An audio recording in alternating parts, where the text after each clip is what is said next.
Welcome to my channel Bharati's kitchen. আজকে আমি মাছের ডিমের একটা রেসিপি বানাচ্ছি। দেখো রেসিপিতে আমি কি কি ব্যবহার করছি।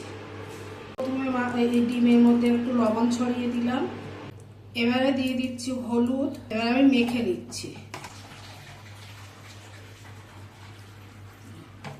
এই চামচের 4 চামচ এই বেসন নিয়েছি, এটা একটা ব্যাটার বানাবো। মিক্সিতে দিয়ে দিচ্ছি লঙ্কা, রসুন, আদা, পেঁয়াজ, মধ্যে অল্প করে একটু লবণ দিয়ে দিচ্ছি, 1/2 চামচ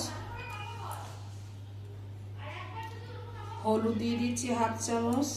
অল্প অল্প জল দিয়ে আমি একটা ব্যাটার মতন করে নেব, কোনো লাম্পস থাকলে হবে না। আদা রসুনের পেস্টটা দিয়ে দিচ্ছি, পেস্টটা একটু ঘন হবে, খুব পাতলা হবে না। আমি ব্যাটারের মধ্যেও 1/2 চামচ মতো গুঁড়ো লঙ্কা দিয়ে দিচ্ছি, তোমরা স্বাদ মতো দিয়ে নিও। সঙ্গে ভালো করে মিশিয়ে নিচ্ছি। ব্যাটারটা দেখো ঠিক এরকম হবে, বেশি ঘনও না আর বেশি পাতলাও না। বসিয়ে দিলাম, আমি এই সর্ষের তেল দিচ্ছি, সর্ষের তেলেই এটা ভাজা হবে। এই মাছের ডিমের পিসগুলো আমি এই ব্যাটারের মধ্যে দিয়ে এই প্যানের উপরে দিয়ে অল্প আঁচে ভাজবো।